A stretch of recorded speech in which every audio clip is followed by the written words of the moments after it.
Soirée festive à Niederbronn pour cette nouvelle édition des Nuits artisanales. Une soixantaine d'exposants, dans des disciplines très variées, font découvrir leur métier et leur savoir-faire dans une ambiance festive.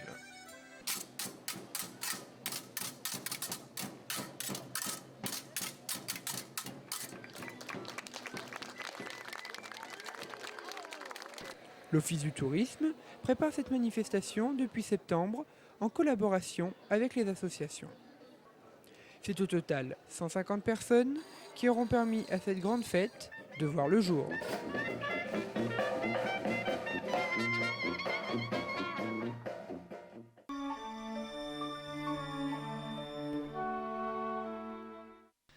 À la Belle Vallée, on cultive l'ivresse des grands espaces. On a fait des camps de scouts et suite à ça, nous avons tombé dans ce milieu qui est très très beau, de revoir des gens et des femmes merveilleuses. Pour le 9e Festival international de musique country, Cowboys et Indiens ont fabriqué tout un village. Sous le grand tipi se succèdent 11 grands acteurs du courant musical. La country, c'est la musique purement traditionnelle américaine, donc comme chez nous, un peu qu'on appelle un peu vulgairement le humpapa, mais le folklore, hein, c'est ça. En parallèle, les enfants peuvent participer à un mini-western, du rodéo aux balades, en passant par sculpture et jeux. Ce qui permet aussi de leur apprendre autre chose que les danses modernes et qui découvrent un petit peu ce qui se passe ailleurs et leur faire découvrir un autre horizon. 3 jours durant, les groupes égayent la vallée chargée de visiteurs. De fil en aiguille, le festival a gagné une réputation européenne. Mais pour les grands solitaires, le confort moderne n'a que peu d'intérêt.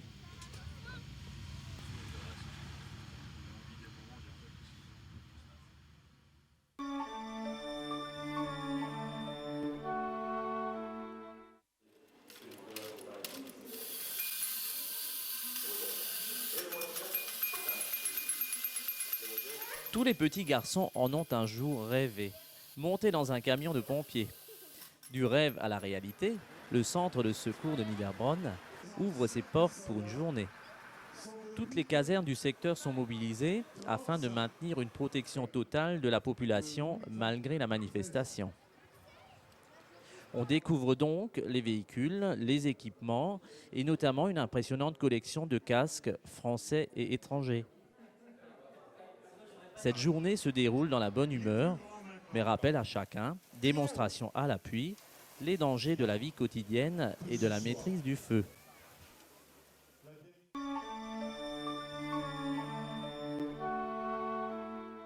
Septième édition de la marche populaire de Zinswiller. 2 circuits de 10 ou 20 km pour faire une belle balade, même si on ne s'estime pas sportif. Ce n'est pas un esprit de compétitivité, donc vraiment de vitesse. Tout le monde s'y retrouve, hein, donc c'est vraiment une marche pour tout le monde. Cette manifestation demande beaucoup de préparatifs et la participation de 70 personnes. Tous les membres de l'association apportent leur aide. Le mauvais temps aurait-il pu décourager nos marcheurs ? Vendredi, on a été vraiment trempés quand on a fait le parcours. On s'est dit, c'est mal parti pour aujourd'hui. Mais ce matin, on a eu vraiment de la chance, il faut le dire, puisque le soleil fait son apparition. Si la fréquentation de cette marche a été légèrement inférieure à celle de l'année dernière, elle n'en demeure pas moins un succès. Près de 800 participants ont pu se détendre grâce à l'harmonie de la commune.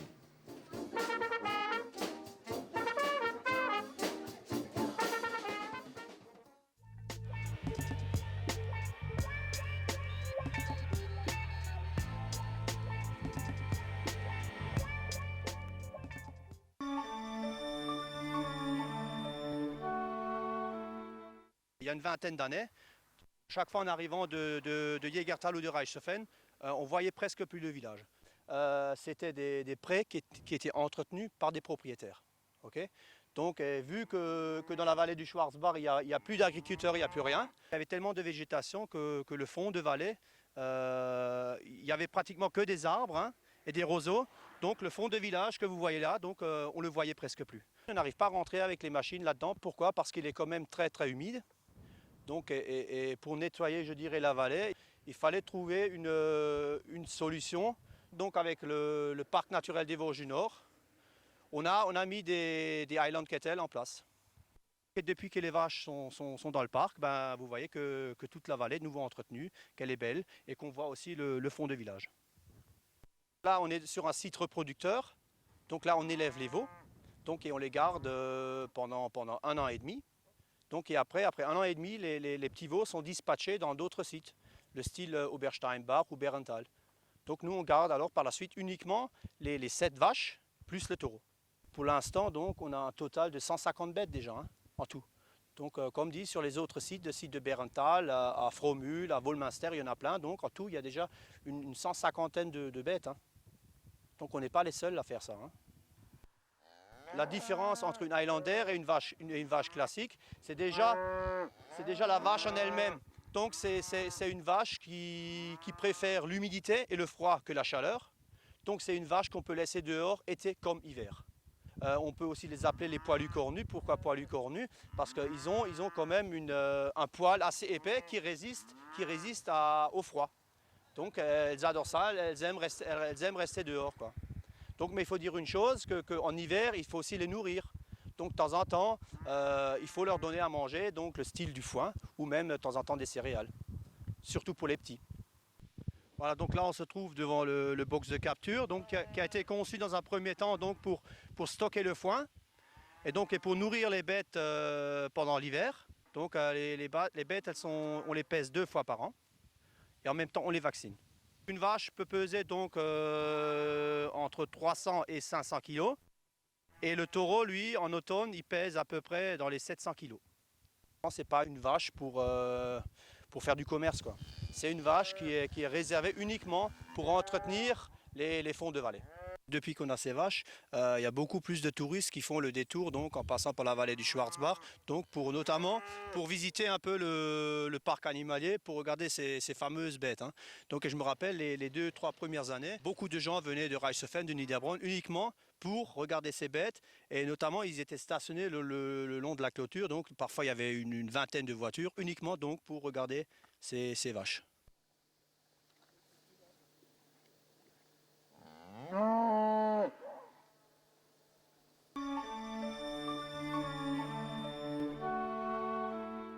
Je vais vous faire une recette du Haut-Rhin, c'est les Nudelschnacke.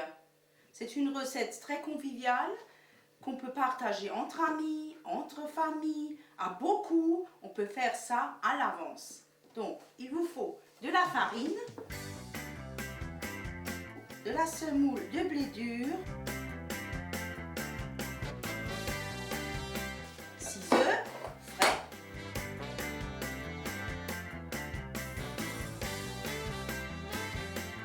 un filet d'huile d'olive, du sel fin et un demi-verre d'eau. Et on tâtonne, on mélange. Pour qu'elle soit bien lisse et élastique. Hein. Voilà. La pâte terminée, on la met de côté. On prend un grand saladier pour y mettre la farce que j'ai mis au réfrigérateur.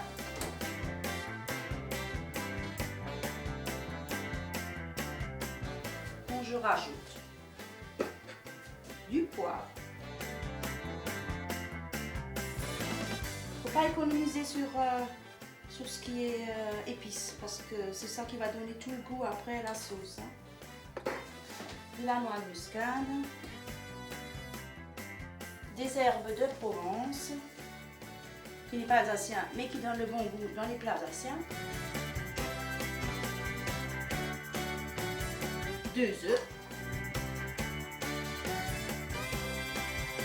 du persil haché frais,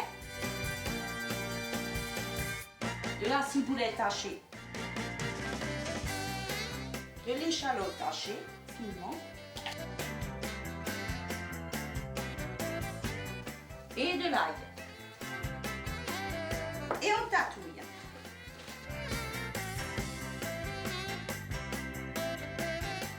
On tatouille jusqu'à ce qu'on ne voit plus l'œuf et que tout soit bien mélangé.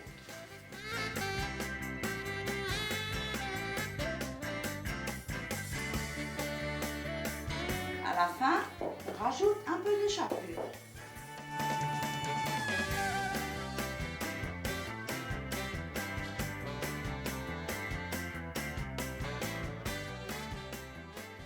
Enfin, c'est terminé. On a fait un peu de ménage pour pouvoir étaler notre pâte avec le rouleau que j'ai eu de ma belle-mère. Je prends la pâte, je la pose sur la table de travail. Je prends de la farine et je farine tout le plan de travail.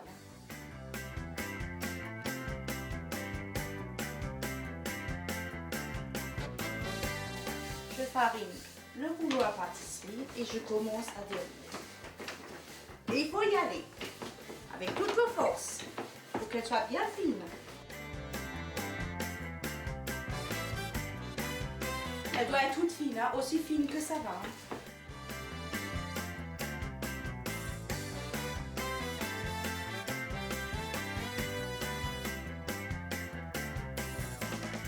Je vais reprendre la pâte de farce au réfrigérateur pour l'étaler.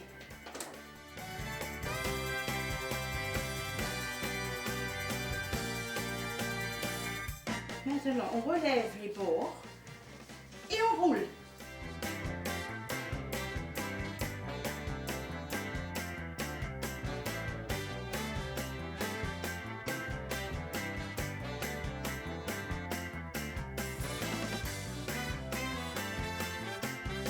Je coupe des bandes d'environ 5 cm à peu près. Hein.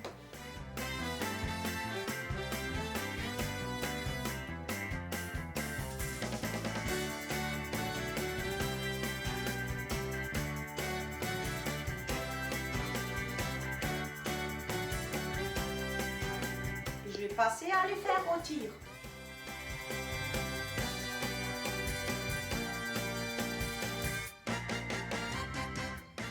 Là, je prends chaque nu de schnack à tour de rôle que je fais rôtir délicatement dans l'huile d'olive que j'ai mis avec de la margarine à l'huile d'olive. Très bon pour le cœur.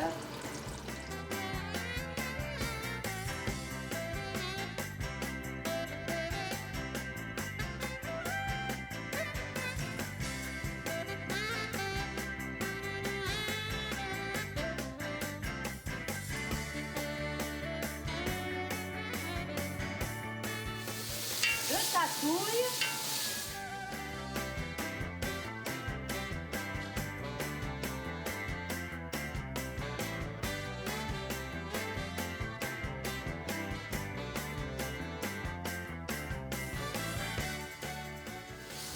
Qu'est-ce que ça sent bon?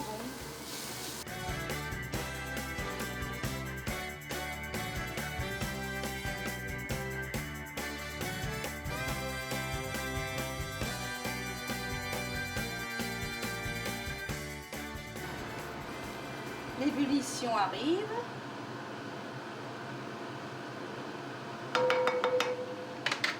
On prend les Nudelschnack, une à côté des autres, en les plaçant, en laissant un espace, parce qu'elles vont gonfler.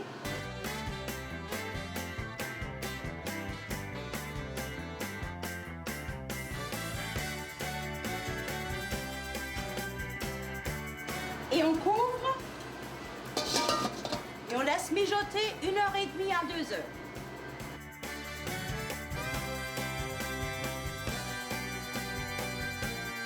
Voilà le résultat.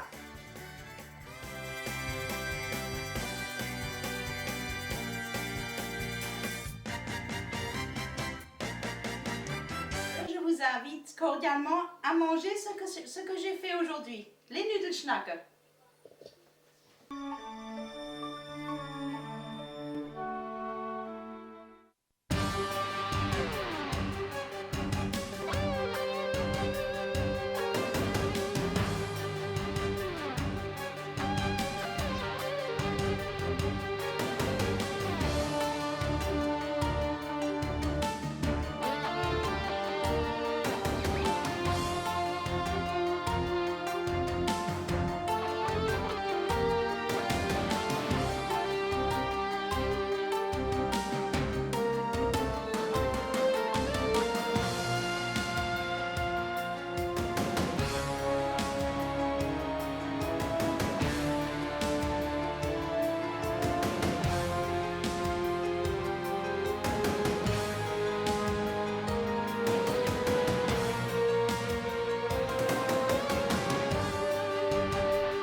La fédération regroupe 3 centres de formation, un à Bandol, un à Biscarrosse et un ici à Strasbourg, enfin à Oberbronn.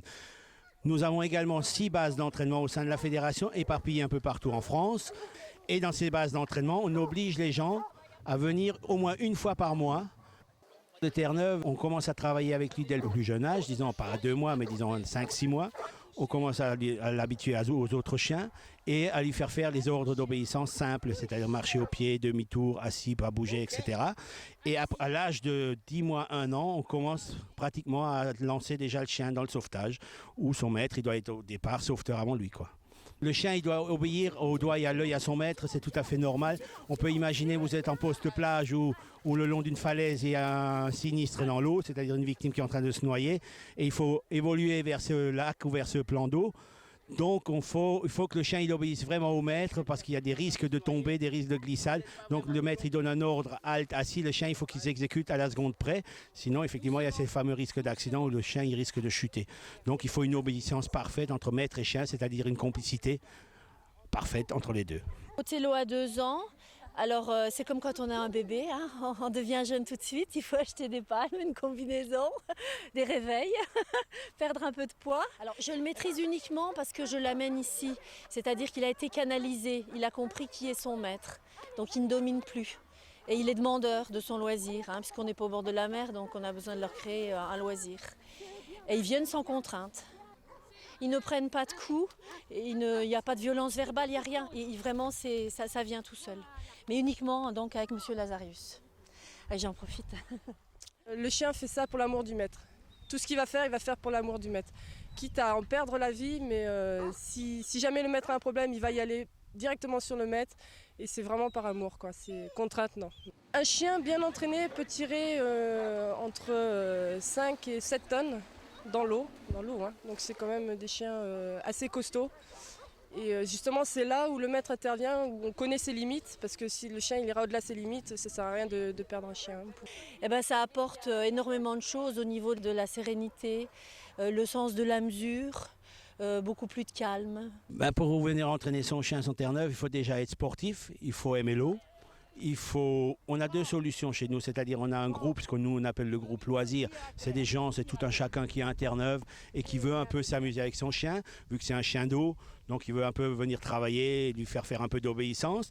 Et nous avons alors les mordus du sauvetage, ce sont des gens, ou ce sont des pompiers volontaires, ou ce sont des pompiers professionnels, comme moi en l'occurrence, qui faisons ça vraiment dans un but utilitaire où nous participons au sein de la protection civile du Bas-Rhin lors de plans rouges ou lors de catastrophes nautiques. On est appelé à secourir les gens en aide aux pompiers justement du département. Sans complicité, ça ne marcherait pas. Il faut que l'amour soit réciproque du maître vis-à-vis du chien et du chien vis-à-vis du maître, parce que le chien il fait tout pour son maître, il ne le fait pas pour lui, il le fait pour le maître. Si le chien il va sur un sauvetage un peu risqué, comme on a eu le cas en Corse, le chien il n'a qu'un maître, il y va même s'il faut, il y va jusqu'à la mort. C'est le chien, c'est un sauveteur, le chien est plus fidèle que les hommes en général.